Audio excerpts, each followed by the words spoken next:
Recording in progress.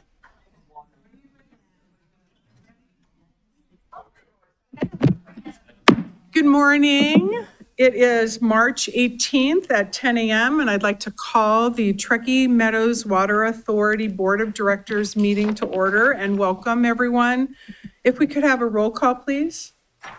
Chair Andriola. Present. Vice Chair Anderson. Here. Member Dewar. Here. Member Hill. Member Martinez. Here. Member Taylor. Here. Councilwoman Biden. Here. Mr. Zimmerman. Here. And Ms. Paviglia. Present.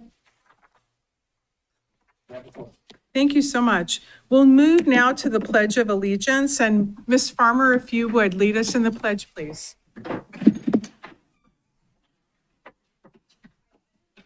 To the flag of the United States of America and to the republic for which it stands, one nation, under God, indivisible, with liberty and justice for all.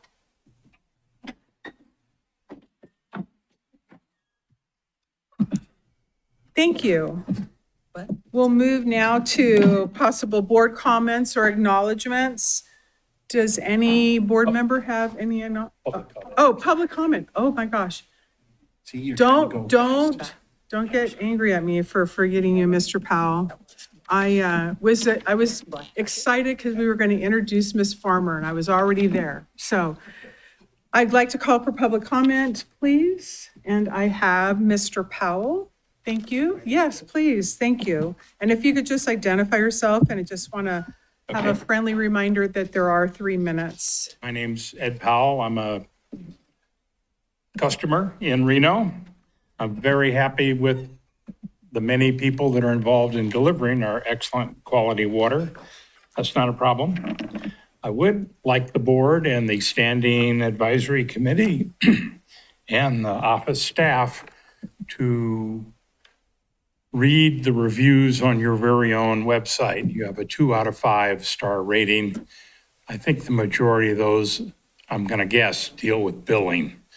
The recent satisfaction thing, 88% think the bill is easy to read.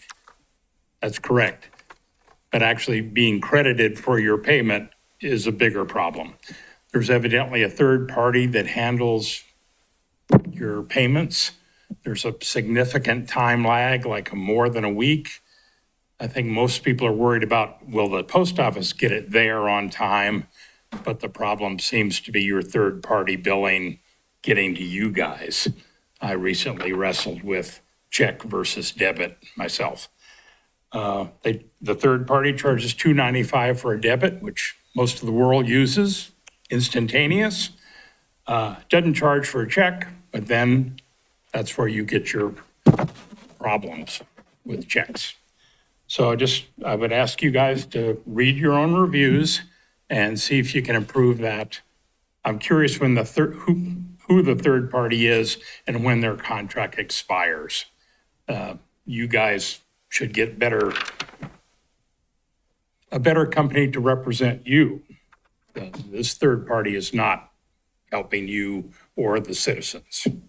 I Thank you. appreciate it. Mr. Powell, would you be so kind to share your contact information so that staff can actually reach out to you as well? Okay. You gave your name, but, Actually, or do they have your contact? but because of that 2 out of 5 rating, I'm nervous about giving my service address. Well, What a terrible thing that is. no, I appreciate it, but Okay. if you feel comfortable, I think staff would welcome your feedback as well.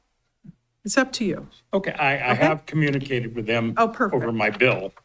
Perfect. So Thank you so much. thanks very much. Thank you. Do we have any other public comment at this time? None online.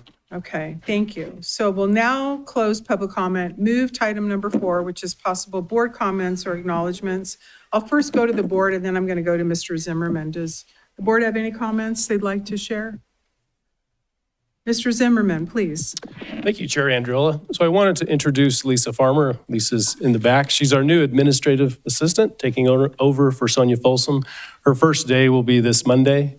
Ms. Farmer comes to us from most recently Department of Transportation, but she also has experience in the private sector with Edgewood Golf and Resort, and then also the Reno Sparks Convention and Visitors Authority for a short stint. And then before that, I think almost a decade or more with Truckee Meadows Community College under Karin Hilgerson. So you'll be seeing her next month. And we just wanted to welcome Lisa and introduce you.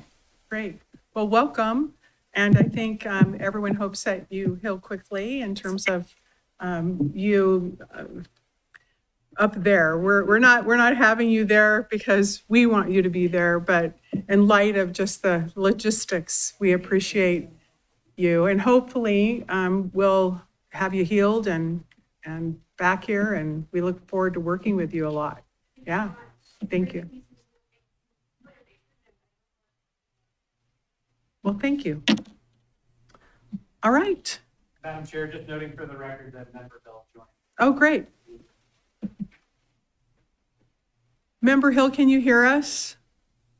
Yes, I can, Madam Chair. Thank you so much. Do you have any comments or acknowledgements or anything you'd like to share at this time?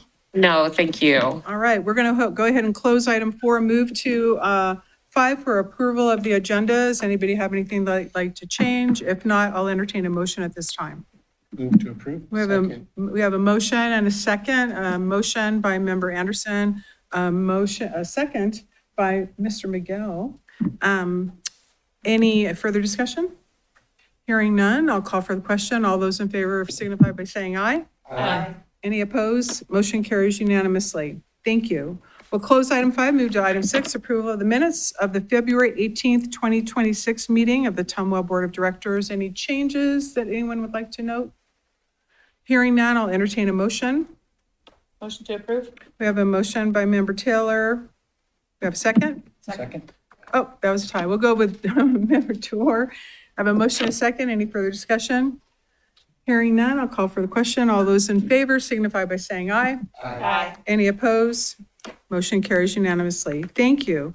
We'll now move to item 7, water supply update. Ms. Steelan, thank you.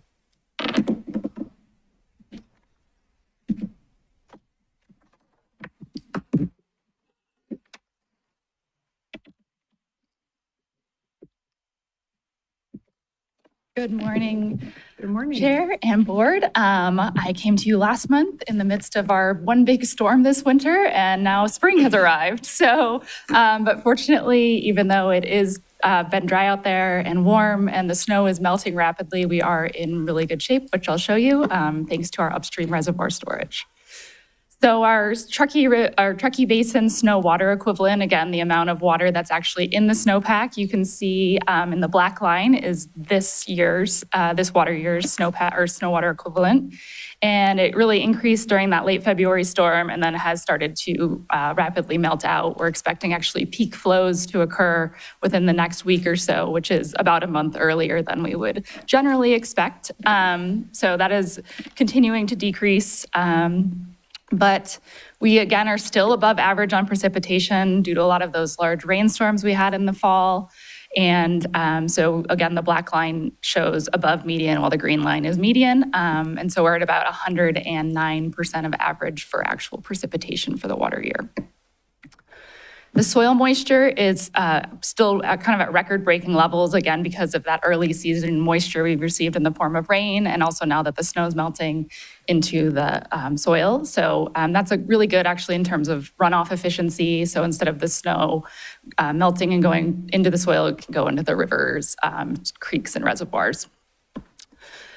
And then what we're really, really interested in from a water supply perspective is both the elevation of Lake Tahoe and our projected river flows. So this graph shows the observed elevation of Lake Tahoe through current day or through Monday when I made the presentation. And you can see that Lake Tahoe is about a foot below full right now. So there's quite a bit of water in the lake. And when Tahoe is full or nearly full, it means we're going to have normal river flows because of all that florist and rate water stored in that reservoir. And you can see the yellow shows the projection, and Lake Tahoe is expected to get pretty close to full, about maybe 0.2 inches below full. So good news means we'll have normal river flows for this year.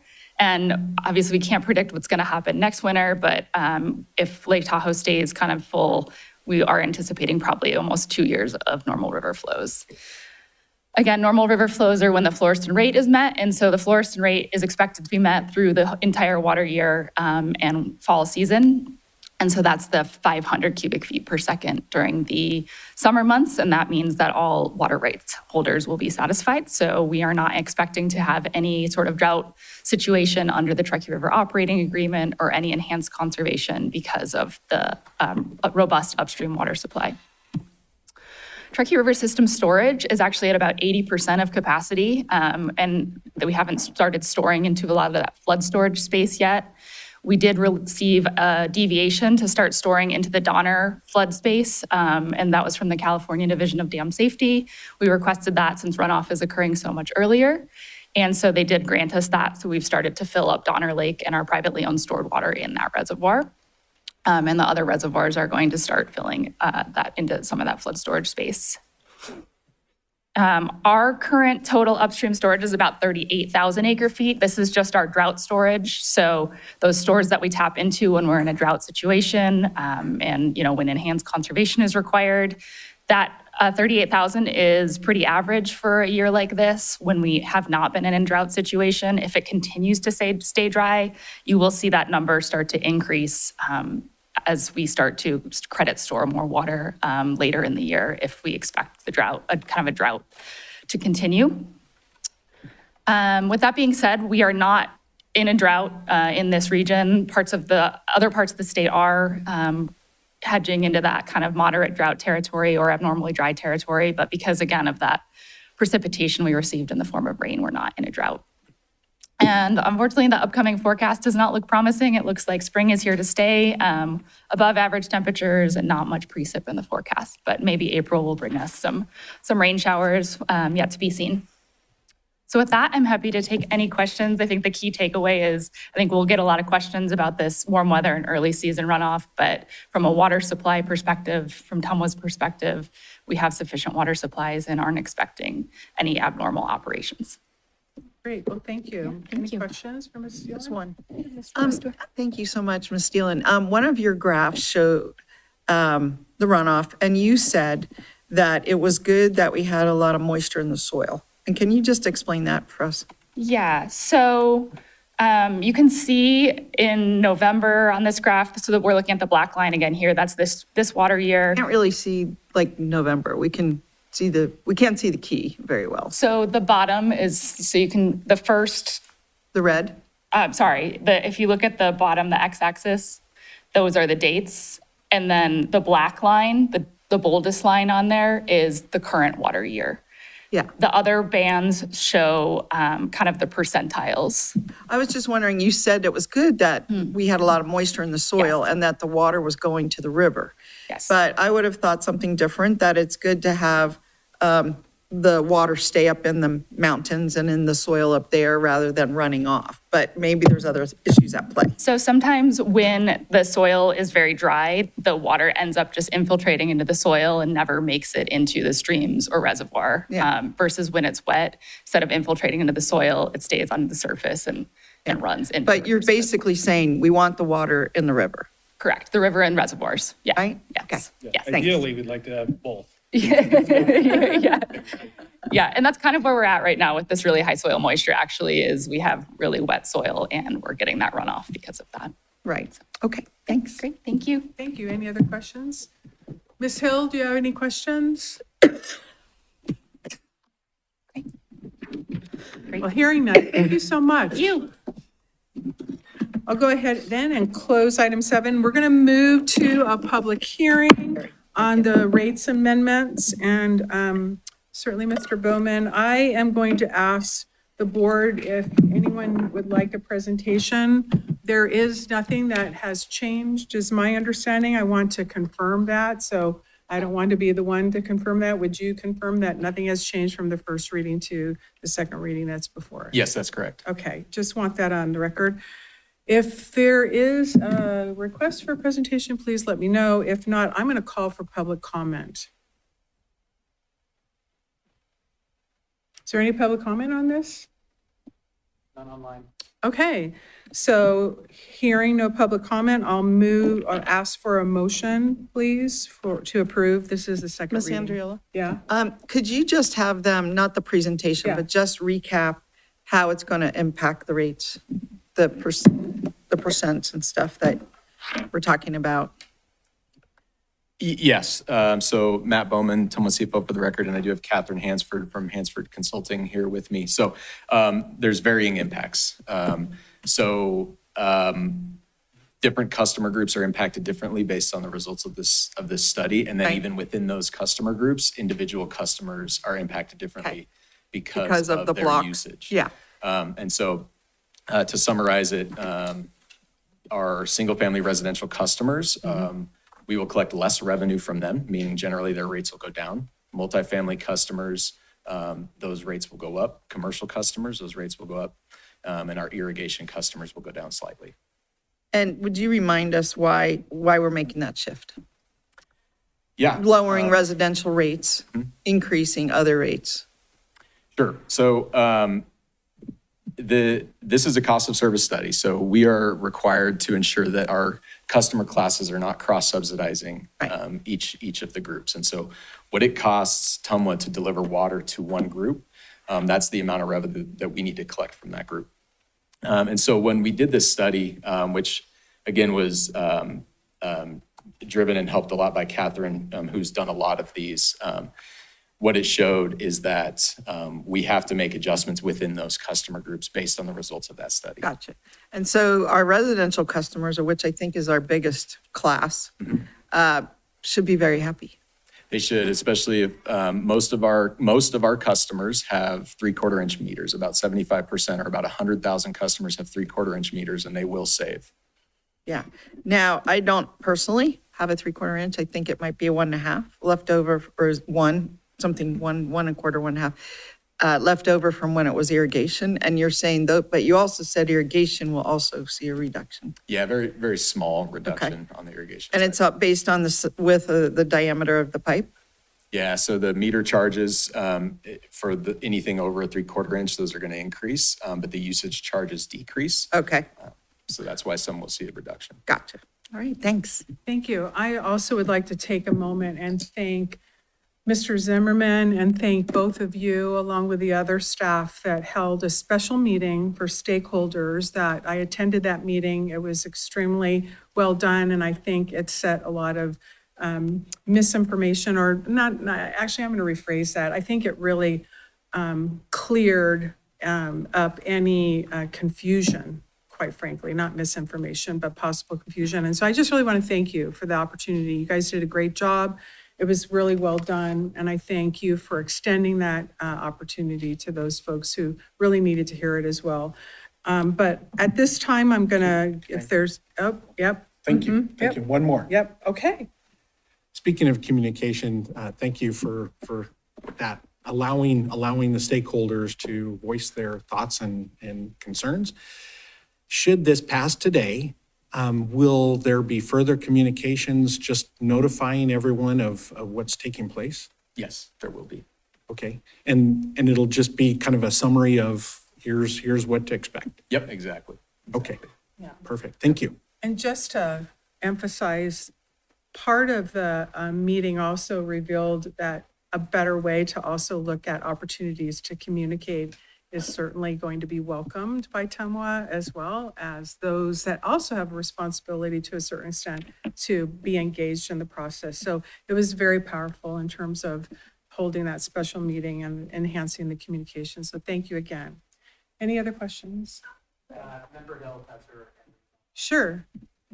Hi, Madam Chair, and thank you for the opportunity for a quick little thought that I've been having. So I understand that our multifamily users obviously need to quote unquote pay their fair share, but we know that we have people who are struggling in this community. And I just want to make sure that we have thought as part of our budgeting process for next fiscal year, ways that if there are folks in need who need support from TMWA, and I know these are just a few dollar increases from the last meeting when we discussed this in more detail, but I want to make sure that there's a fund for these kind of folks that need support from TMWA based on income and need. And so I'm hoping that we look at that for budgeting for this next fiscal year. So that's the only note that I would like to make, but I'm also prepared to move forward today. Thank you. Thank you. Anyone else? You also made a comment of changing TMWA's outreach or education process. Is there some synopsis of that too? I don't know that it would be changing it. I think it's just enhancing an opportunity to actually be more forward with the notification process. I mean, earlier maybe? Not only earlier, but reaching all the stakeholders equally. But I think the stakeholders have the responsibility to also be engaged in the process as well. So Yeah. that's what I was referring to. I think that meeting helped to enhance that opportunity. So I don't know that there's going to be anything bigger that's changing. I just think there's more of an awareness of how TMWA can actually do that, maybe a little better, if you will. Would that be, do you know, Mr. Bowman? I mean, any details Well, on that? I think as far as reaching customers equally, I think we did that because we did send notifications to every single customer. But I think where there are certain customer groups that might benefit from different types of outreach, I think that's what Okay. Chair Andriol is referring to. And working on that, because I know we're going to have a presentation, I think, on outreach here. Yeah. And so I don't know if they've thought that through, but that would be good to hear about. Anything else? Hearing none, I'd like to entertain a motion at this time. Madam Chair, I'll make a motion to adopt resolution number 342. Member Taylor is the motion. Do we have a second? Second. We have a second by Mr. Anderson. Any further discussion? Hearing none. All those in favor signify by saying aye. Aye. Any opposed? Motion carries unanimously. And thank you again. Thank you. So we'll go ahead and close item 8. We'll move to item 9, discussion and possible action of the TMWA tentative budget for the fiscal year ending June 30th, 2027, and the draft capital improvement plan for fiscal years 2027 through 2031. And Mr. Bowman, please. Et al. Anyone else who'd like to come up?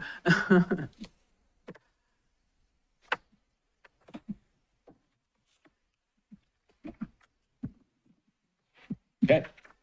All right. Hello again. Matt Bowman, TMWA CFO. For the record, I'm here with David Deagle, our engineering manager. He's going to talk about our capital side of this presentation. So this is our fiscal year 2027 operating budget and 5-year CIP.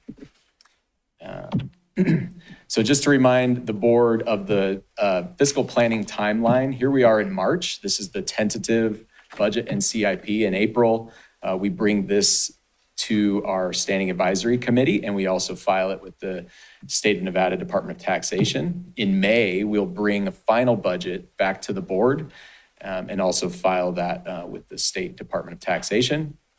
And then in October, we're going to talk about our funding plan, which is our 5-year plan, and that's where we talk about rates. And so that's where we discuss upcoming rate adjustments if they're needed.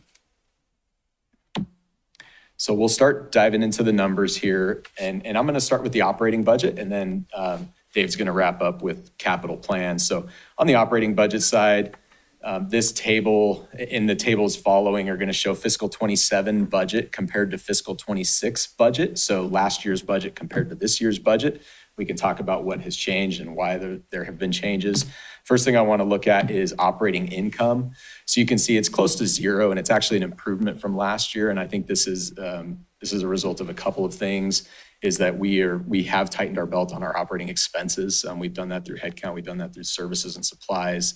And that's showing here, and our rates have been keeping up as far as the operating expense side.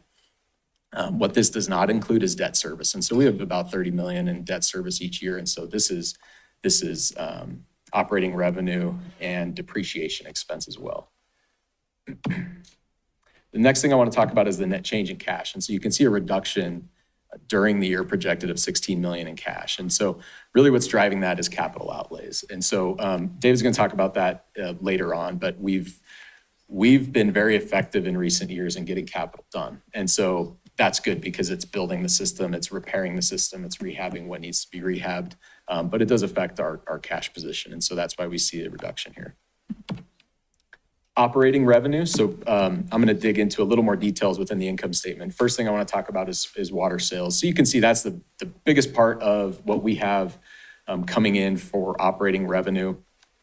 We have a change of about 6% year over year.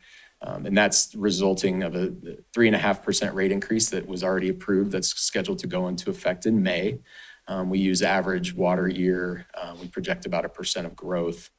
And then I just want to remind the board, we will talk about rates in the fall. I mentioned that on the slide before. Our funding plan last fall, we had projected future rate increases in that plan. And so we'll talk about those. Those are not approved, but we will talk about those in the fall for board's approval and consideration.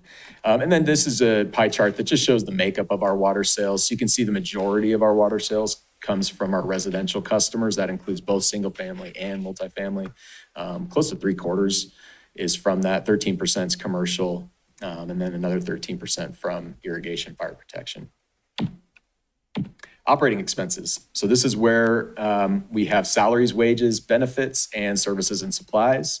So you can see the top section there for salaries, wages, and benefits. We actually have a net reduction in our headcount budget over budget. Part of that was last fall as part of our funding plan, and we talked about this with the board, is we took a look at our staffing projections and said, we know that we need to tighten the belt as best we can. And so we looked really hard at some positions that we had in the plan, and we took some of those out or we pushed them out. And so this is a result of that.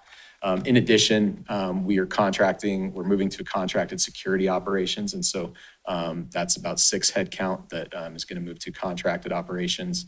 And this is all part of TMWA really looking at where our money's going out the door. The operating expenses happen every year. And so anything that we can save, we save that every year. And so that's something that we've been really focused on.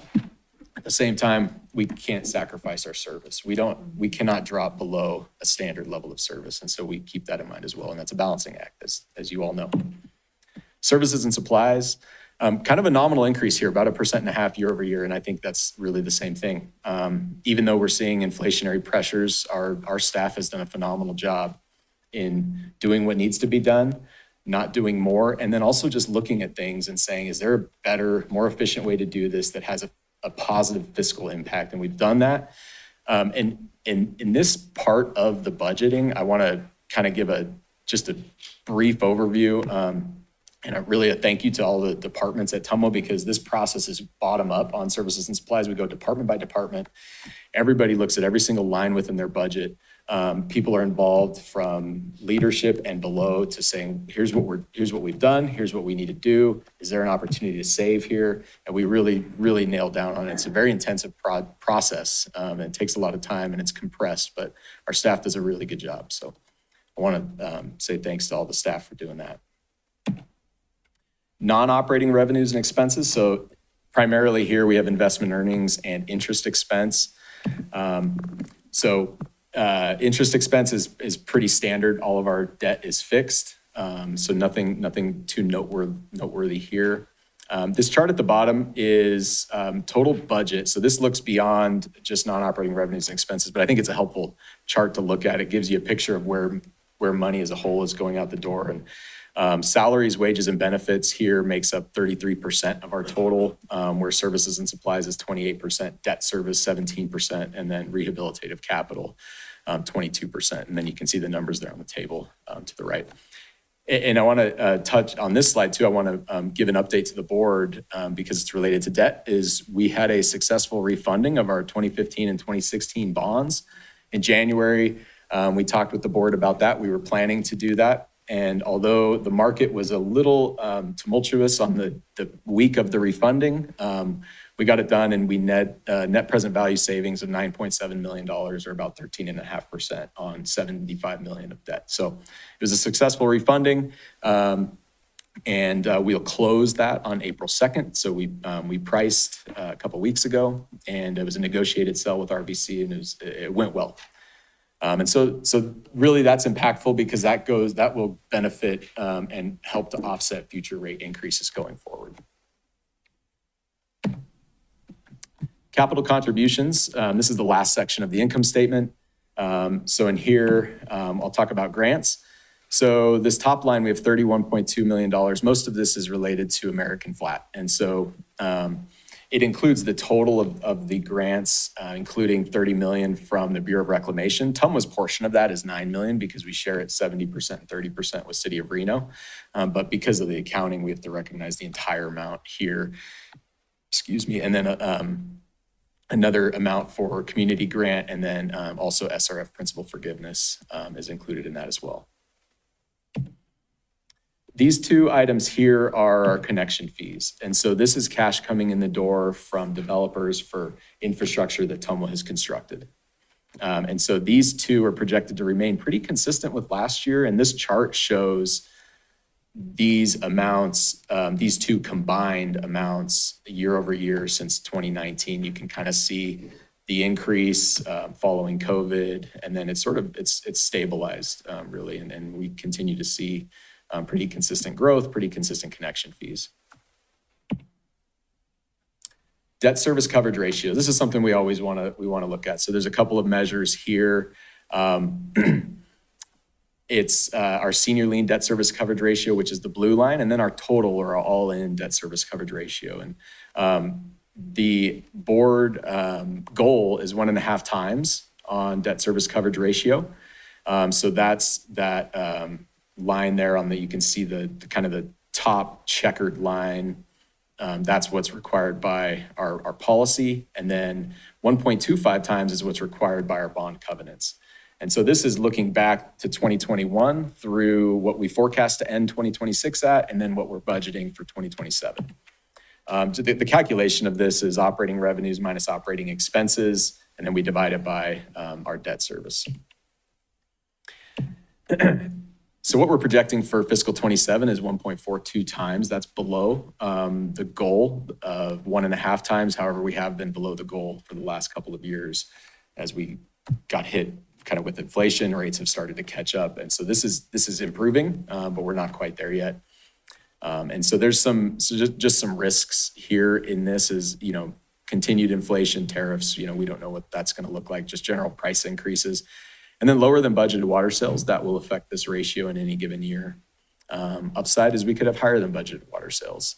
What we're seeing now with the warm up and the weather, I think people are starting to turn on their irrigation. You heard from Cara that our water supply is good. And so we might actually see improved water sales. It's hard to estimate, but for the most part, it's pretty consistent year over year. This chart here is our ratings. So this is from our popular annual financial report. You can see we're highly rated, as high as it gets with Fitch. Moody's we're AA2 and S&P is AA+. So those ratings are important. Talk about them a lot, especially important during our bond deals, which we just had. So because we're highly rated, it gains us basis points on our debt. That's real savings. And so, one of the things and I think the two reports are actually included in the general manager report in the board packet. I'd encourage you to read those from S&P and from Fitch as part of our most recent financing. So just recently, Fitch affirmed our rating at AAA. S&P rated us affirmed at AA+. And that report does a pretty good job of outlining the things that they're looking at, including affordability of rates, including just overall financial sustainability. And so I wanted to point that out, and I encourage you to read that report in the general manager's report. Last slide here that I'm going to talk about is cash flows. So I talked about cash at the onset. This chart shows back to fiscal 18 all the way through fiscal 27, and you can see a trend here of declining cash balances as we've ramped up on capital. That's been a major contributor, as well as the inflation we saw coming out of 2022, 2023 began to hit us. And so this looks at where we're going to end the year, and you see that we are below what we have as part of our goal or part of our policy, and we have been for a couple of years, and we've projected that. We'll talk about that more in the fall. We've talked about the last couple funding plans that we knew we were going to be below, and then there's there's reasons for that. And so this chart shows that, and we'll talk more about how to mitigate that in the fall. But that's where we're at for this budget year.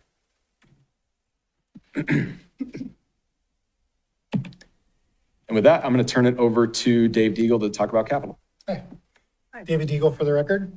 On this slide, I wanted to highlight some of the capital projects, especially the customer rate ones.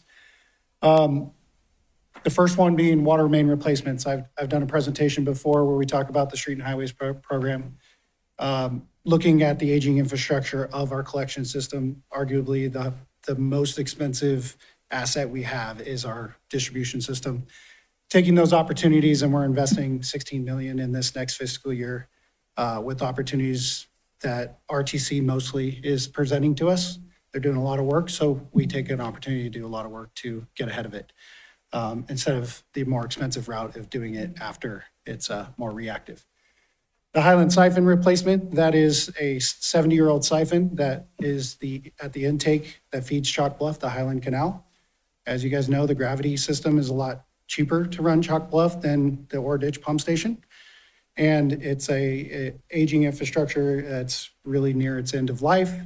And it's a couple-year project. It's significant to go through the river with a new siphon, but that's a major project we have coming, and we're in the process of getting that rolling. The rattlesnake tank, it's a significant project. It's a tank above the Northern Nevada Medical Center. And one of the challenges we face when we have a single source tank, we have a number of those in our system, is we got to keep fire flow while we rehab tanks. This tank is nearing the end of it needs to be rehabbed. Some of the internals are structurally seeing corrosion. And so we have to build a new tank in order to keep the fire flow while we go rehab the second tank. So it's a major project there. That's why our standards are to build 2 tanks, is because you need the ability to maintain them. And so this is a program we've developed to identify those tanks and start building the new ones so that we don't miss the opportunity and have to be reactive on that as well. Power loss mitigation, we changed the name a little bit because you guys are maybe familiar with the PSOM from NV Energy. The reality is, with this latest fires and everything, NV Energy has decided, at any time, anywhere in the system is really, we could shut down the power because of fires and the risk. Mostly the urban interfaces where we're focused, but this program, we just changed the name of it, but we're looking at it more holistically. And that's where we're starting to put generators at the different locations and looking at reliability for when we have these power losses to hit critical infrastructure. Reimbursements is mostly the developments you see up there. Toll Brothers, the US 40, Santerre Quilcy, they're moving into their second phase. You'll see those. We're building another pump station, a couple more tanks, and finishing up the projects that are the 2 tanks and mains that feed that whole development up there. Nothing much on developer fees other than the water rights purchases, but the hydroelectric I wanted to highlight, because of that power purchase agreement that Ryan came up with, we're hitting those projects hard. We have the Washoe Hydro, that's 120-year-old aging infrastructure. It's ready for replacement.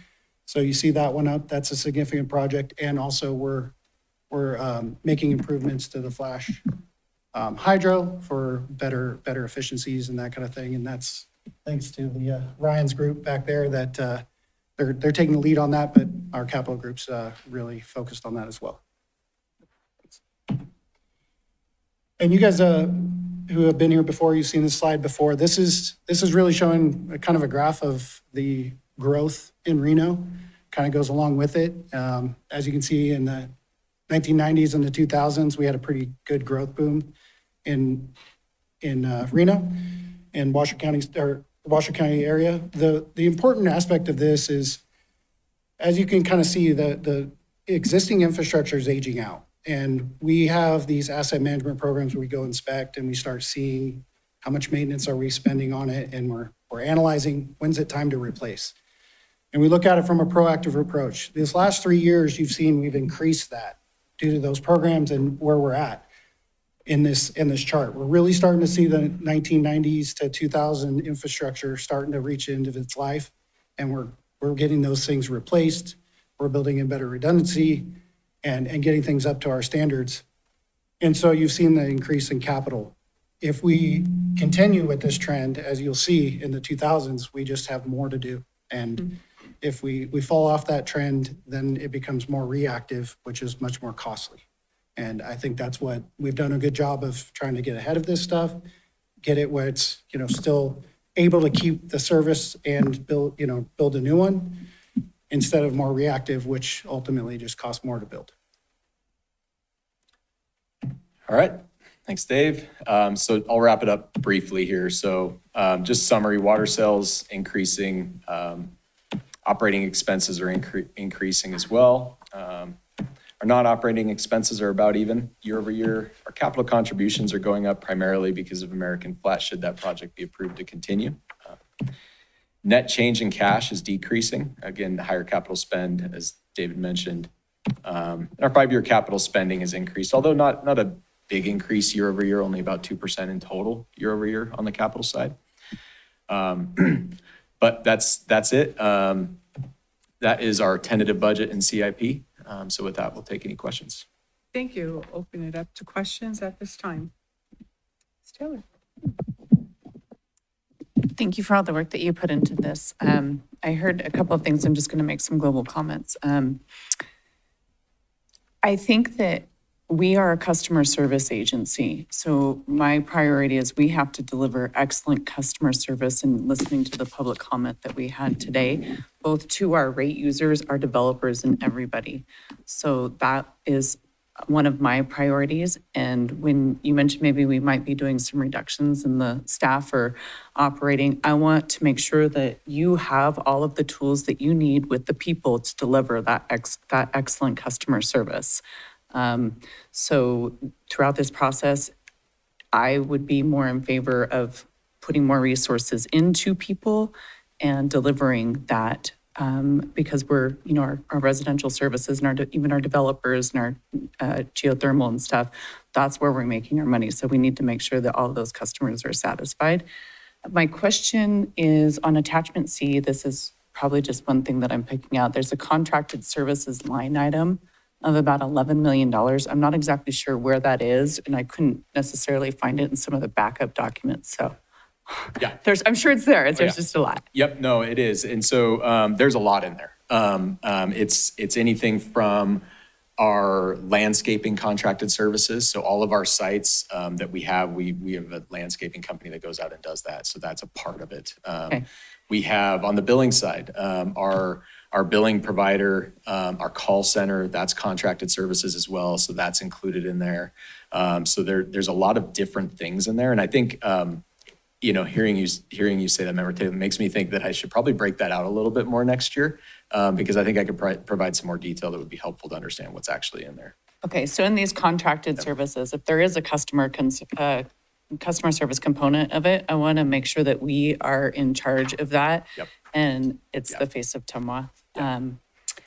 Those are I think I need to schedule some time with probably you and Mr. Zimmerman about how we're looking at the growth predictions for the future and how we're setting our rates. So I will get that on the calendar.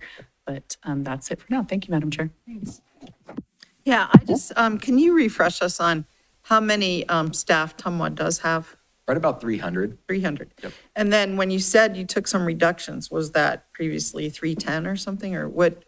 Yeah, roughly. So it wasn't major, and really some of the reductions came in the way of maybe there was a vacancy that we said, we're not going to fill that. Yeah. We're going to push that out. Okay. But order of magnitude, yes, about that. All right, that's just helpful to put in context. Yeah. Thank you. Member Hill, do you have any questions or comments? Well, great work, Matt, and team. And I appreciate all of the thoughtful approach on the budget. And I know that TMWA does a really good job of trying to be conservative and making sure that we are really being thoughtful with our ratepayer money.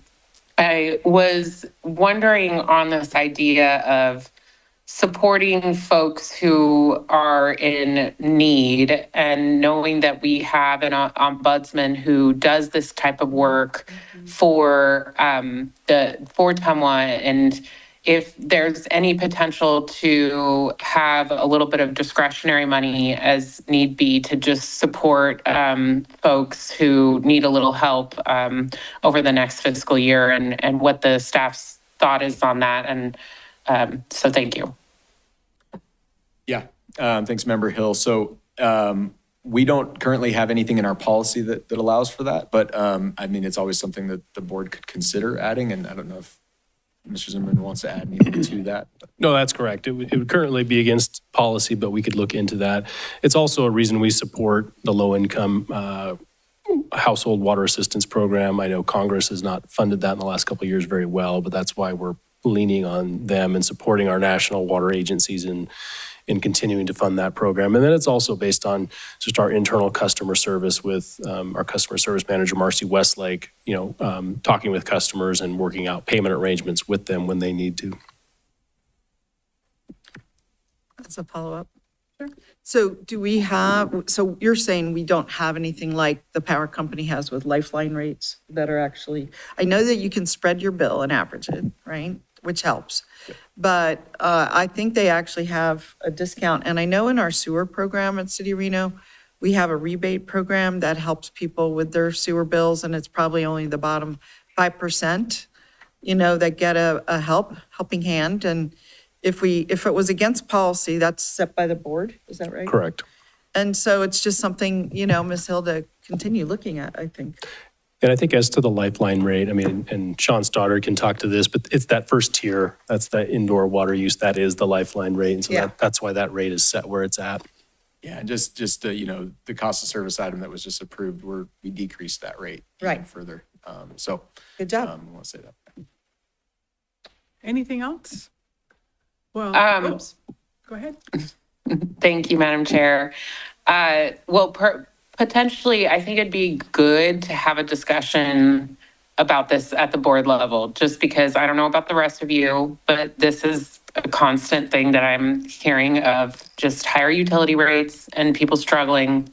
I understand that we've reduced the single family homes, but we haven't for multifamily. So maybe something that we want to put just a little bit of money in just to see if it's a program that is needed, and then it's there for folks, and we can look to the expertise of the staff to look at those things. So maybe it's a future item. I know that like in a budget, I don't want it to be like a budget is passed, Alexis, and we can't do this program for another year if there's needy families that we can support. So I'm hoping there's a little bit of flexibility as we look through what this could look like for TMWA. So thank you.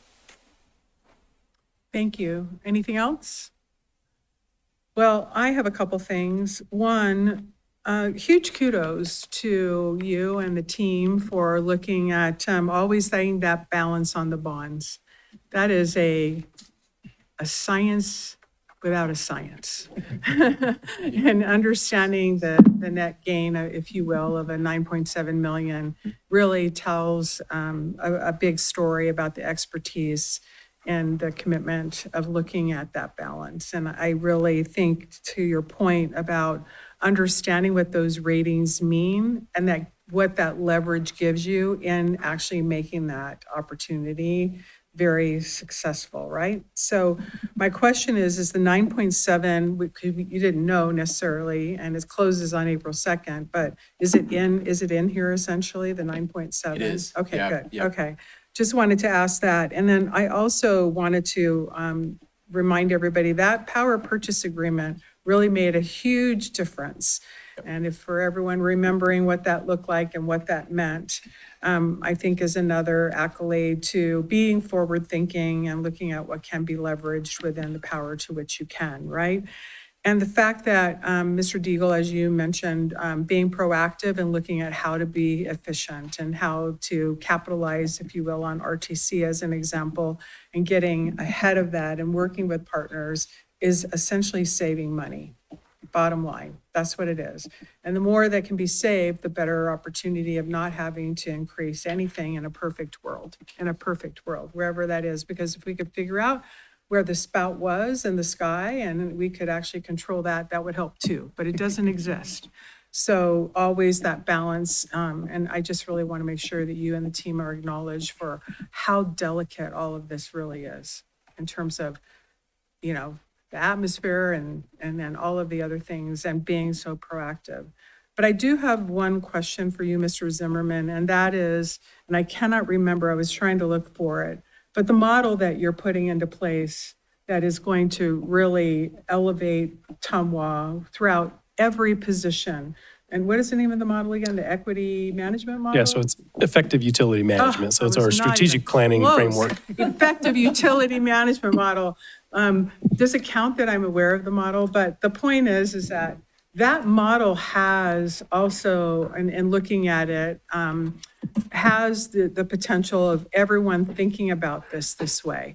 And I think it would be helpful for the board to understand that model when the time is right and go a little deeper, because it also puts customer service at the number one, if not right there, as being a resource, because that's what TMWA is in the customer service business. Also balancing those really expensive expenditures to ensure that everyone is delivered what their expectation is.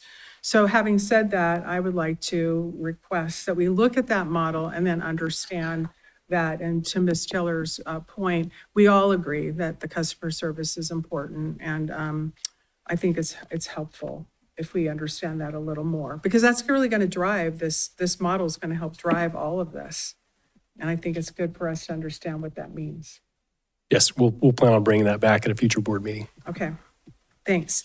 Well, this is an actionable item. Oh yeah, this board doesn't call for public comment on this, right? Okay, I need a board cheat sheet for when I move to different boards. But anyway, the bottom line is this is a public, this is an actionable item, and I'll entertain a motion at this time.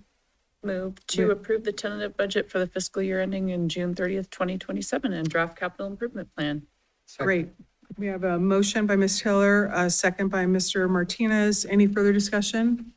Hearing none, all those in favor signify by saying aye. Aye. Any opposed? Motion carries unanimously. Thank you for all your hard work and for everyone who actually contributes, because it really is everyone. Yeah, it is. Thank Thank you. you. We'll go ahead and close item 9, move to item 10, presentation of proposed conservation communications and outreach plan for 2026-2027. Mr. Carpenter and Ms. LeRae. How do you pronounce your last name? LeRae, I did it right. Thank you. Good morning. For the record, Robert Charpentier, Truckee Meadows Water Authority, and first I have to find my PowerPoint. I'm joined by Cami LeRae from Good Standing Outreach, and Good Standing supports TMWA with both strategic planning and tactical execution. So I'm glad to have her here to help me present this plan. I'm going to press the wrong button. Hang on, bear with me. So what I'm going to start with is our pillars, and this is where we begin the year every year, and these are things we talk about every year regardless of the conditions. Now, what we say changes depending on conditions, but we always start with conservation, letting our customers know what the water situation is like. We heard Cara speak a little bit earlier about that. This year, it's good news. Kind of a nuanced message because people are seeing no precipitation come down and they're wondering, are there going to be restricted, water use restrictions? And there aren't. So that's sort of an odd challenge that we face on years where there's a lot of sun, but also plenty of water. Water leadership really describes our approach. It's about making sure the community understands TMWA's place in the community, the role we play in really fostering a more comprehensive approach to water resource management. A good example of a communications approach to this is Smart About Water Day, which we're going to have on May 9th. And we invite all of the local agencies and groups in to come and talk about what they do. But it's a great opportunity for the public to show up and get this really holistic understanding of what's going on in their community. Water quality, of course, is always central to what we talk about. And TMWA has a wonderful track record, so it's easy to talk about, but it is important that we're out there. And then a topic that came up a little bit earlier is customer experience. We get it. We understand that transactional experience that customers have with us is really the number one place that they meet us. And we work very closely with Marcy Westlake and customer service to ensure that our efforts are in sync with hers and that our customers understand what we're doing, how to pay their bill, just to make it as easy as we possibly can for them. This next table just gives you, beg your pardon, gives you a high-level look at some of our central activities during the year. This is our workshops. Mentioned Smart About Water Day.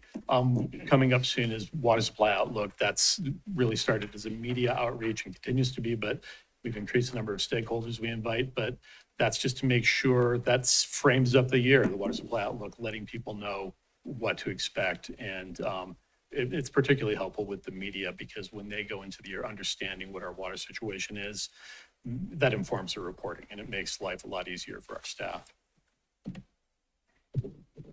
Okay, Cami Alquist-Leray for the record. So every, December or January, we get together and we look at the customer life cycle with regards to TMWA's experience. So part of that is, understanding that customers have different needs of TMWA at different times as far as like their customer kind of journey with us. And it starts with onboarding. And that's probably the most transactional of all of these phases. So we developed a new customer letter and made sure that all of the information with the advanced meter infrastructure, all the additional information with regards to leak detection, all of that was included in the new customer letter now that we have it system-wide. So we went ahead and updated that, but in addition to that, we identified short videos that we could place on a landing page for each one of the topics within the new customer letter. So it's a little bit of a reinforcement and also creates some assets, some short video assets that we can use on social. So everything that we do, we try to make sure there's like double duty, that we're just not touching it once and an asset that sort of just goes away. So this is an example of that. Additionally, when you're starting any move, any kind of thing to where you're doing a new customer kind of process, there's a lot of transition in people's lives during that time. So we have it after a couple months, after they've had a chance to settle down, maybe get a couple of bills, to reach out to them again. Does the bill make sense? Have you signed up for an online account? Have you looked at the AMI information to understand your usage? Have you set up leak detection? So after everything calms down, we're going to wrap back around with them and just make sure that they understand those messages. And additionally, conservation as well, always conservation with assigned day watering. And then we get into more of, less transactional, but more relationship-oriented kind of phases with our customers and making sure that they're aware of TMWA, and a good opportunity is with the 25th anniversary that's coming up in June. So a lot of people, in the customer comments, we get a lot of, oh, you're a corporate entity, you're a monopoly, and you sort of pay attention to the, those kind of comments. It's hard not to when they're false. So what this offers us opportunities to reinforce that we're a community-owned utility, that our water system is community-owned. So this is a great opportunity this year. The last few years, we've sort of branched out and created reports to help support TMWA's larger, more complex plans and reports. The popular annual financial plan is an example of that for the annual comprehensive financial report. And then this year we launched this last year, the water resource plan at a glance report. And so this year, now that the facility plan is up for renewal, we'll do the same thing for the facility plan. So we're creating easy to access public reports that give a good overview of these more complex kind of reports that we know people care about, but no one has time to read a 200-page report. So we're going to continue that strategy on with the facilities plan this year, and you'll see that rolling out in conjunction with the facilities plan this fall. And I'd really like to credit staff on that because we looked at the old, water resource plan, and it's this giant phone book-like document. And, we say, you need to make this easier to access. And staff has been right there with us the whole way. They get it, they've participated, and they've made it so much easier to do all of this. And again, it's better for our customers.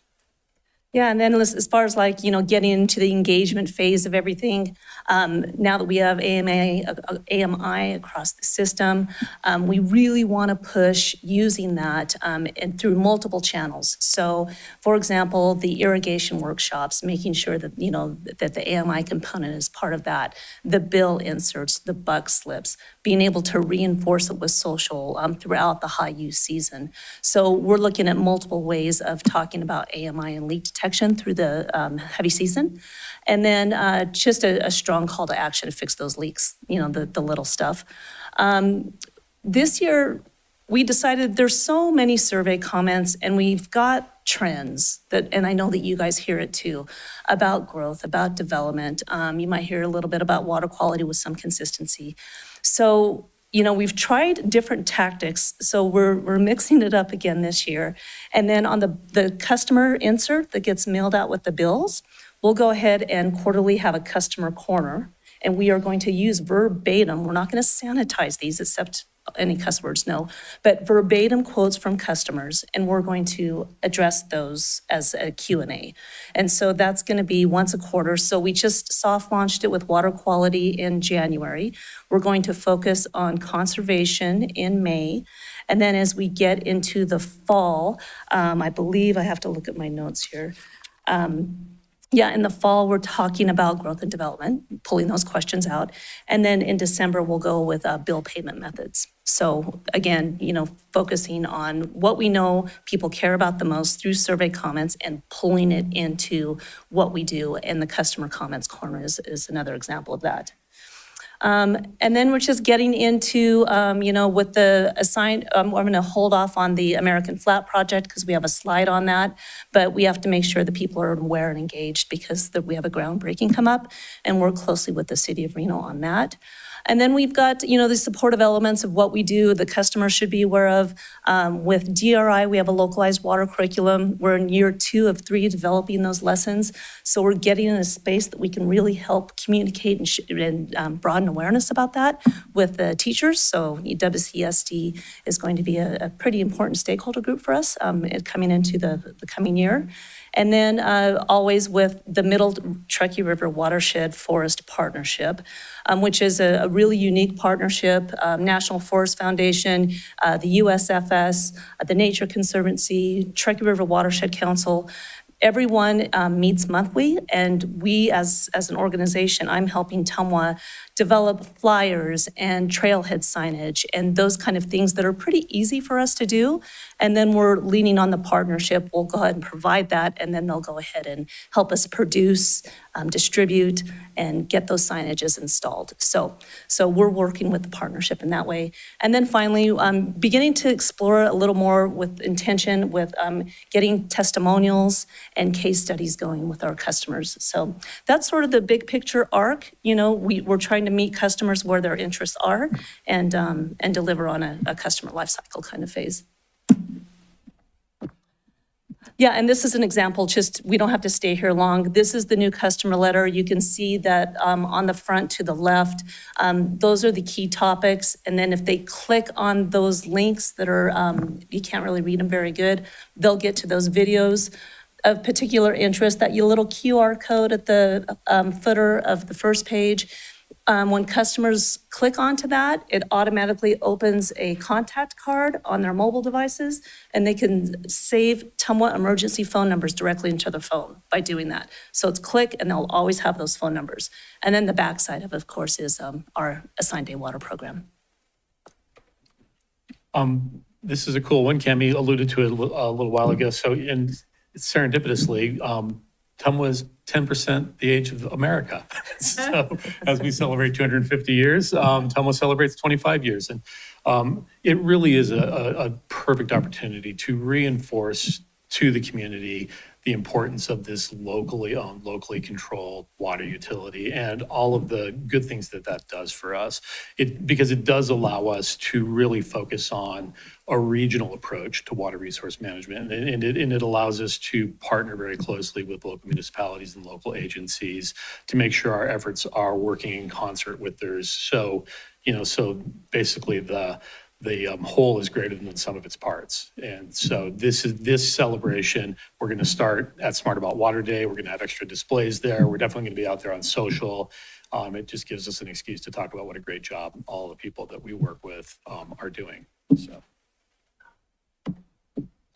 This is the big one. This is the Advanced Purified Water Facility. We've been working on this for a really long time. If everything goes according to plan, we're looking at a mid-July groundbreaking. We're already planning for that. And in the meantime, we're going to be getting out using all of our communications tactics to meet with staffs, to meet with the communities, to the community, and to make sure that the information is out there. So, and I feel strongly about this, the more informed people are about this technology and about the application of this technology, the more comfortable they'll be with it. So that's our task, and we're ready to go. A lot to do, but it's such a great project, and it's one that the community should be proud of, and that, I think, is what we want to bring everybody around to.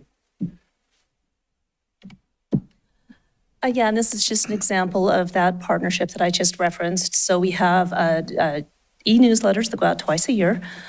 These flyers that you see the example of in the center, those go out to the like Truckee Fire, North Tahoe Fire, so they can get them out to homeowners because they have existing lines of communication with those entities. But we also want to make sure that these flyers get put in recreational shops, at North Star, at Palisades, where these people are active, probably on the trails, and might be going into areas where there's some activity going on. So we just want to raise awareness about that. And then the big on-site signage, the blue sign, that's quite a large sign. It's 3 by 5 feet, and it is at the major trailheads of these projects, so people clearly see that something's going on there.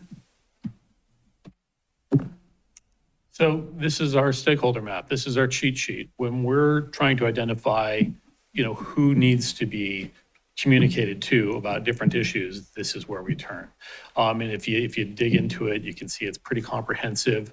And so I guess just be reassured that we are looking at the big picture when it comes to the various stakeholders in our community, and we are, to the extent possible, tailoring our communications to address their needs. Yeah, and finally, so that was a big, bullseye kind of chart. Every year we look at it and we say, okay, well, how do we prioritize outreach for those groups? So we make sure that we're identifying the channels, identifying the timing, do what we need to do. And so this is just a little matrix that in the, if there's a lot of topic crossover with TMWA, and if their mission is dependent on local outreach, then that says to us that they might be out in the community more with messages, and we just want to make sure that we're aligning with them and that our communication is supporting each other.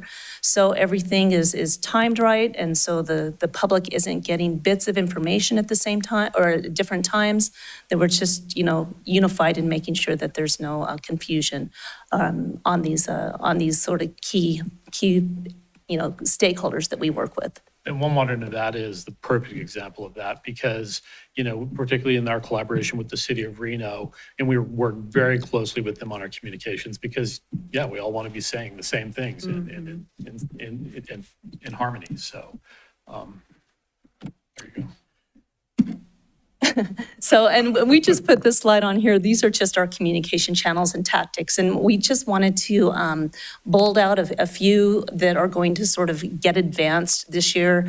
The onewaternevada.com website, that's an owned channel. We have some control over it. It needs to be updated. It's no longer a place for the regulatory kind of documents. It really needs to morph into more of a public education website. So we're going to be looking into that now that that project is moving into that phase. And where we're going with that, That's good. where we're going with that, we're in the midst of working with a consultant to develop the education center, which is going to be great. There's going to be a whole series of exhibits that explain how the technology works, why it's important, and we just want to get a little closer to dialed in on all of the copy and images so we can basically create an online version of that experience on the website because all of the rationale is very well worked out there. Yeah, and then just, recognizing that the influencer sphere in online information dissemination is growing, so putting some focus there.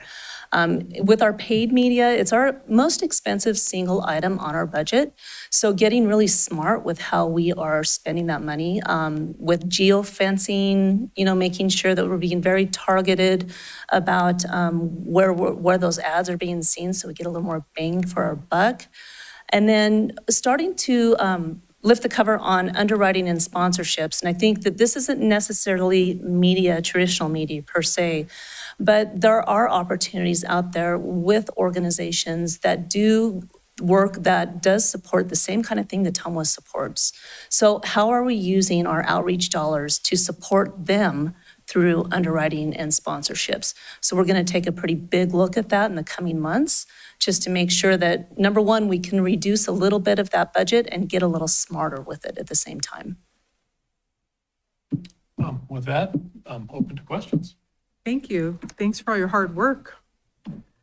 Any questions, Ms. Dorr? Yeah, thanks. Thank you guys. Really comprehensive presentation. Really feel like I have a good handle on where you're going, and it's a lot of places you're going on a lot of fronts. I was just wondering, and you may have touched on this slightly, but historically we've had a survey of public opinion, and we stopped that, I think, 4 years ago, 5 years ago.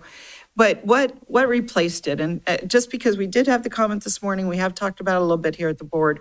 How are we getting a better feel for our customer response to our services? First of all, the reason for the change was that our previous vendor, InfoSearch. Yeah. Right. We have InfoSend, InfoSearch. So InfoSearch, they were no longer able to do the outbound phone calls. Yeah. So we needed to switch to a different Right. model. And that's when we decided, after shopping around, Qualtrics was a solution that would make sense for us. We had some experience with that already. And that's, Unfortunately, we but had that's a- in like an online survey versus is. the in-person. It And is. you choose to do it versus you're being asked to do it, right? Is that? It is an opt-in by its Opt-in. nature. And it does, without a doubt, change the nature of the responses. People, I think, are more deferential on the phone. Than with a survey, they're just going to bring the hatchet down if they don't like something. But, we're thick-skinned, and we would actually, there are advantages to that. Now, I think in the past, under InfoSend, we regularly were in the 90th percentile on overall customer satisfaction. Now we're in the 80s. But to me, that feels more real. And, they're not all going to love you. Yeah. And of course, we try very hard for them to love us, but, some art, some science in that. But am I answering your question, or was there an Yeah, aspect? no, well, how often do you do it now? Or is there a time of year you do it, or is it continuous? Yeah, so we do it twice a year. Okay. So we do it in May and beginning of October. And the rules are that we reach out to 25% of the customers, so everyone gets a survey once every 2 years, just because everyone has a fatigue level on that kind of stuff. Good idea. There was a Smart About Water survey, which was more of a water leadership survey. So when we went into Qualtrics, what we ended up doing is we looked at all the questions for all the surveys that we had going on. Again, being sensitive to oversaturating people with that. So with the customer service satisfaction survey, we looked at questions that were in the Smart About Water survey. And we looked at questions that were in the Water Resource Plan Outreach Survey, and we combined them. So we were very intentional when we went to Qualtrics to take it, make sure that we weren't over-surveying our customers, but we were still getting a good level of insight that we needed across those areas. So what kind of response level? You poll 25% of the customers. Yeah. How many send back? Oh, well, at the top of my head, it's around 2,000. How many? Customers. Well, I would have to look at that. I don't know off the top of my head. Okay, but when, do we get the results sometime, like after May and after October? Or are we presenting them to the annual strategic planning session? That's what we do. Right. And we also update the staff as well. Next time you do it, could you give us the questions as well as the responses? In other words, the detail, not just the aggregated, we're at 88% and Sure. service, we're at this percent. In other words, I know you asked a series of questions. It must be like 20 questions or something. And maybe you already do and I just missed it. I don't know. That's okay. We can make it a little more literal to how Just like to those know what questions we're are. asking them and how it's going. Yeah, easy. Okay. Thank you, Mr. Anderson. Thank you for everything you guys do. I appreciate it. I personally think you all do a good job on the communication side. I have to admit, I was shocked last week. There was a group of 700 and maybe more homeowners that were concerned about a potential development. And all the folks that were around me were talking about, we can't do this, we can't do this, we don't have enough water. And once the meeting was done and I started engaging with them, some of them were truly terrified that we're out of water and we aren't going to have enough water. So to me, it's like, oh my gosh, the saying of tell them and tell them again and tell them again. And it was just amazing to me that here, these folks just sitting around me that didn't understand our supply and how well situated we are, thanks to TROA and all those folks that have been involved in that. But I was just wondering, have you ever, I know you work with different partners and stakeholders. Have you ever thought about, even whether it's us at City of Sparks, Reno, Washoe County, where you reach out to our communications teams to maybe even when you have those, one-off conversations that, I'm not saying every single time you get ready to release something to go to them, but say, hey, would you help us to push this message out? So that was the one thing I just wanted to mention. Then the second thing was, do we track the number or the percentage of customers that actually go to our site and engage through the dashboard, through setting up the leak detection and all that? Are we able to actually look at that and quantify that percentage? Yeah, we do have analytics on that. And it turns out that the preponderance of people who visit our website do click over to the transactional side. Most people who show up to pay a bill, but then it also allows us to see who's showing up for informational purposes and where they go. And it's often, how do I open an account or how do I disconnect? So a lot of it is part of the customer service piece of it. But as far as, sorry, I've lost my thread, but we have, I'm trying to remember the number. I think we have about 300,000 visitors to the site per year. So there's a lot of traffic, and we consider the news sort of blocks on our homepage to be one of our greatest assets, because even if you're showing up to pay your bill, we sort of have those things we want people to know front and center. So that's a great tool for us. And so going back to the question of percentage, do we have a percentage of those that actually, so I visit the site, I maybe even move through it and learn some things, but now I have actually clicked on that I want to take part in the leak detection, or? I see. I can't pull the leak detection signups. I don't know the number off the top of my head, but I can tell you it's about 85% of people who go straight over to the transactional side to pay their bill. Okay, perfect. Awesome. Thank you. Any other questions? Member Hill? No questions, thank you. I have a couple. I'll just piggyback off of Member Anderson's point about leveraging we're all in one region, we're all one community. And I think that that's a huge opportunity that is a great idea. And I'm sure everybody is always working together on various things for various reasons. And I think that would be wonderful. But it led me to my question. When you were talking about the stakeholders group and you were talking about messaging and partner alignment, the slide that you actually showed was the MTRW slide.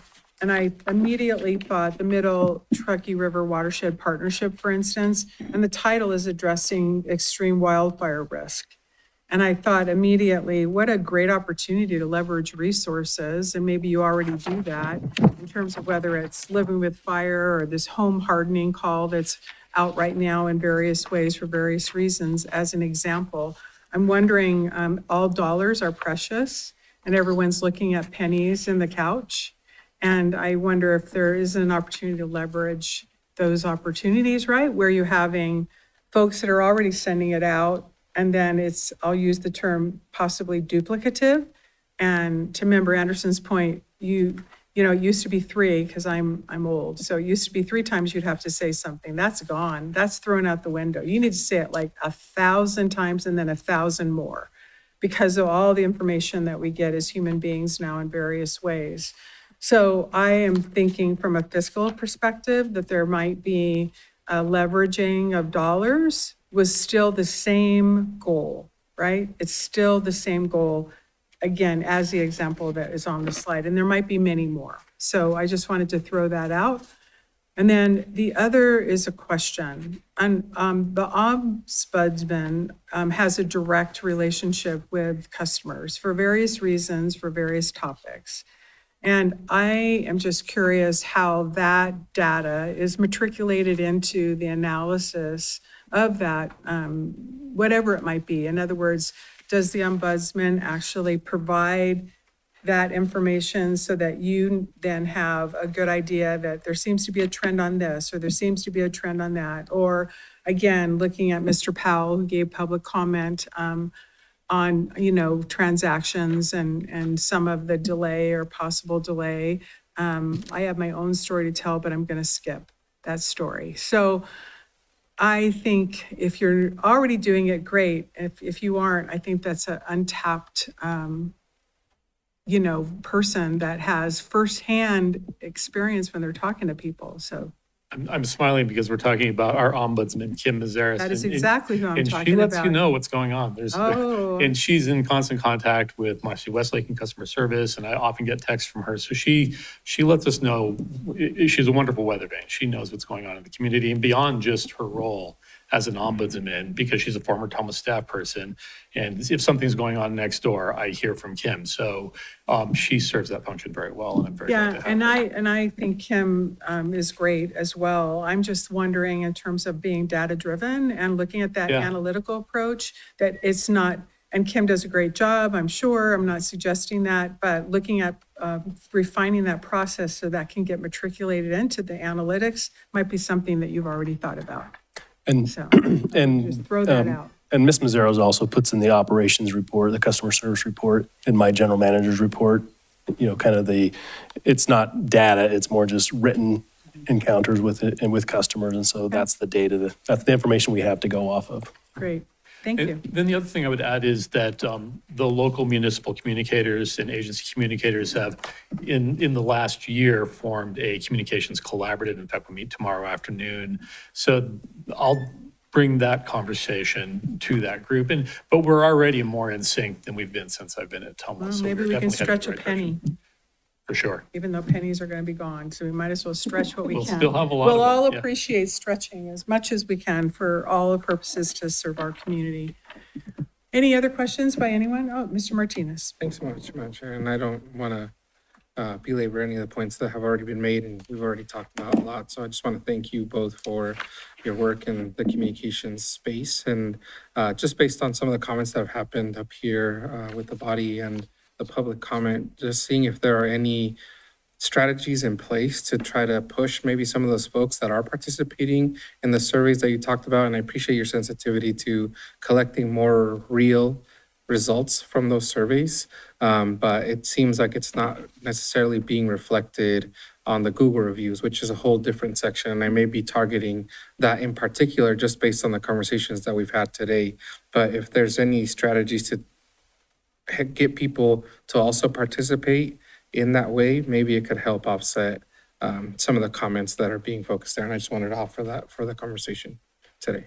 Yeah, and it's something we look at. Google reviews in particular are something, 9 times out of 10, you're going to get somebody who has a grievance of one kind or another, and you very seldom on a Google review will have somebody weigh in and say, oh, good job. So they tend to be skewed. But we can look at ways to try and, lean into that and try and move those scores a little bit. And of course, be responsive to what people are saying.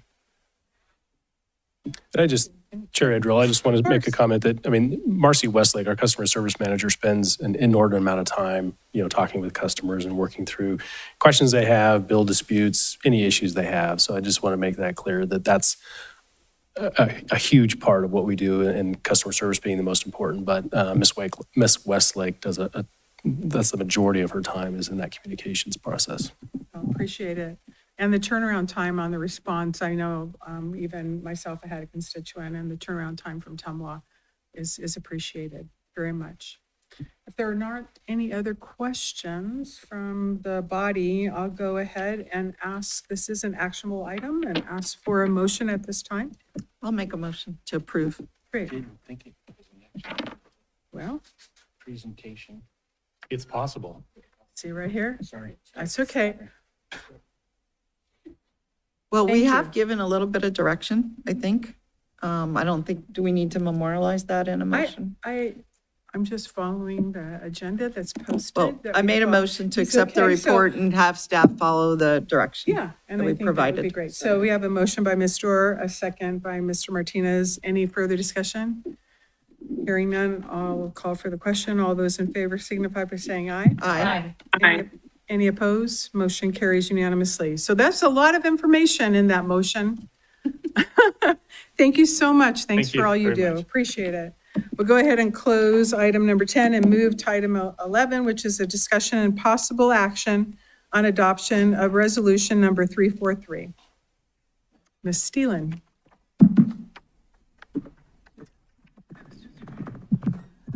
Hello again, Board. Cara Steelan for the record. So I am here today looking for approval for the Truckee River Fund projects recommended for funding by the Advisory Committee from the spring request for proposals. As a reminder, the Truckee River Fund is a key component of TMWA's source water protection program to protect the regional water quality here. So 6 projects have been recommended for a total of $261,960 and some change. These projects include the Sierra Nevada Watershed Education Initiative, Sierra Nevada Journeys Watershed Education Initiative, the League to Save Lake Tahoe Aquatic Invasive Species Defense Team, City of Reno Truckee River Watch, Friends of Nevada Wilderness, Mount Rose Wilderness Noxious Weed Program, Great Basin Outdoor School Truckee River Youth Watershed Education and Protection Effort, and finally the Truckee River Watershed Council Lower Cold Creek Floodplain Restoration Project. So more information is provided for each of these projects in your packet, or I'm happy to answer any questions about any of the projects or process. Thank you so much. Any questions? Ms. Stewart? First of all, thank you, Cara. I know this was a big project of Sonia's and yours over the years, so we miss her on this, but maybe she participated earlier on, I think, before she left. But 2 questions, really. One, you said it was $251,000, but then in the document it says, at least I'm reading 242.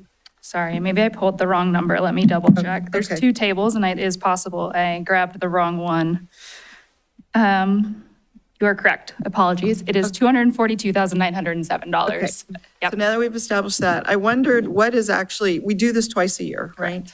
And what's in the total annual account for distribution? So this is the second funding cycle for this fiscal year. So I can't remember off the top of my head, but there's maybe 20 or 30,000 left in the account, and then it'll be refunded in July. So what I was wondering, given that there is a little bit of money left, I was wondering about this Green Vibe World project, because our experience with them has been very good, and it really seems to be helping keep the banks of the Truckee River clean, work with the unhoused population.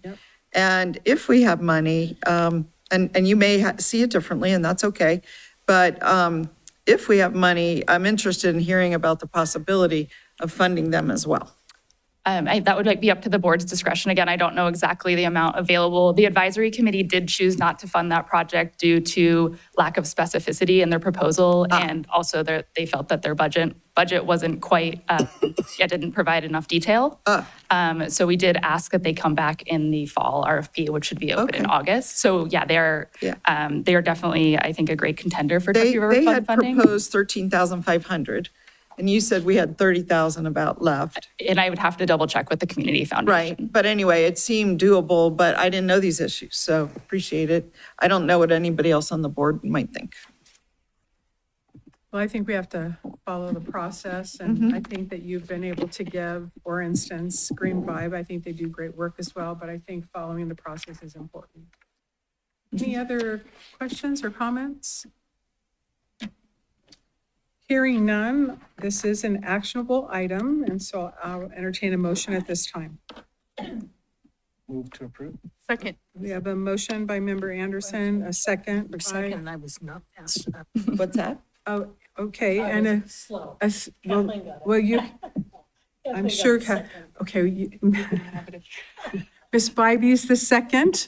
Any further discussion? Any further discussion? Hearing none, all those in favor signify by saying aye. Aye. Aye. Any opposed? Motion carries unanimously. Thank you so much. you very Those are much. big shoes to fill with Sonia. They are, thank you. But Miss, what is her name? Miss Lamar? the new person. Farmer, Lisa Miss Farmer. Sure, she'll just get right in it and help you. All right, we'll move now to item number 12, General Manager's comments. Thank you, Chair Andriolo. Just a few comments. So I wanted to thank Eddie Qualieri for organizing the River Oak public meeting a couple weeks ago. He did a great job, shepherding that through. And then also Dave Kershaw, our engineering manager, who was on the panel, helping residents understand how that TMWA wholesale connection would come into fruition. And then also thanks to the county's Dave Solero for stepping up and facilitating on short notice. So I think it went well. I think it was a couple hour-long meeting, and the residents got their questions answered. Second, thank Dan Newbell for volunteering, and Melissa Mendoza. Melissa, put your hand up and wave, for helping out with all the board preparation in Sonia's absence in this transition when we go to Ms. Farmer. And then also thanks to Councilmember Bybee for stepping up and being an alternate today. I appreciate it. And we recognize her with a second, so welcome. Mr. Yeah, I had a question, follow up on the River Oak. So just, could you synopsize where it stands? I mean, are we, TMWA, looking at being their provider? And if so, what would be the timeline? So I might have Eddie Qualieri or Mr. Kershaw come up and talk about that. But the Public Utilities Commission approved the option where TMWA would be the wholesale provider Yeah. to Verde Meadows Utility Company. And that process is, somewhat up to the utility company and the PUC, but I'll let Mr. Qualieri and Kershaw talk to it. But I mean, Verde Meadows would still be a provider, and are they the current provider? Eddie Qualieri for the record. Yes, they're the current provider. A man named Tim Holt is the operator. He operates a couple systems around Reno. You probably know him. So the time frame, it's going to be probably a year or a year and a half before our water goes to their distribution system. And when I say they're going to operate the system from the master meter, our wholesale connection, onward throughout their system. So any leak in their system, Tim Holt would be responsible for fixing and et cetera and maintaining.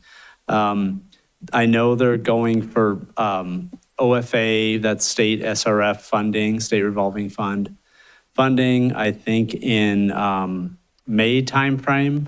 I know they tried to get funding, but they didn't have it ready. So they're going back for funding the loan they're going to need to use to implement the wholesale connection and construct it. So this is quite a contrast from what happened at Boomtown, where we actually took over their system and we had to have them do a lot of repairs in order to qualify for us to take them over. In this case, it seems like we're not going to serve that function. We're just going to wholesale water. Is that correct? That's correct. But I am a little bit worried because it sounds like the customers were kind of concerned with the service they were getting from, and I don't want to misstate this, I don't want to disparage them, but it seemed like in the meetings that I was at with Mr. Zimmerman and Ms. Hill, that they were very concerned about maintenance going forward, to your point about leaks and so on, water quality even, but the water quality issue should be addressed with TMWA. But what about the other? I mean, was that discussed by PUC or are we? Yeah, it was discussed. They talked about certain mains, and I can let Dave Kershaw jump in whenever you want, Dave, but they discussed certain mains that were on the docket to be replaced. Okay. Certain ones that run through the front yards of these homes and Right. maybe even the backyards. But so they talked about timeframes of getting those fixed and how they were going to do that. So it's, there's a couple processes going on at the same time. They're trying to bring up their distribution system at a reasonable rate and not just rip it all out. But Well, my understanding was that they were asking TMWA to actually take it over. Member Dewar, do we want to put this on for a future I would love agenda that. I would item? just, since And I he can- brought it up, I didn't know what happened at the meeting and I didn't know if TMWA was now, what our role was going to be. Yeah, the commission issued an order, and this was the status that they selected. There was various options by PUCN staff. I see. So it might be helpful if we just be bring this in a great. future item. I love And that. we can do an update of what the Public Utilities Commission decided on behalf of this And utility. when we do that, if you could also think about just sharing with us how many other systems we wholesale to versus, manage most, but wholesale to some. Yeah, and real quick, Danny Rauter for the record, the key difference with Boomtown is they were not regulated by the By the PUC, PUC. so they could enter into an agreement with us where we could just, they made the decision and we could work through it. They were the owner operator, they made the choice. This one, we have the PUC making the decision. I and see. We're dealing with Very the decision. interesting. So, Okay. But I sounds like think there's we gonna be can make more to that very come. clear in a future agenda item. Well, consider that my request for a That'll future be your agenda vote. item. Thank you. Thank you. Okay, great. Any other comments at this time? I would like to thank Mr. Newbold, is that? For actually doing a great job with, in Sonia's, those are big shoes to fill. So attorney and also administrative support and technical engineer. Yeah. All those things you can put on your resume. All right. Anything else? Certainly appreciate everyone's participation today, and I'm going to call the meeting at 11:35. Thank you. No one here? Okay.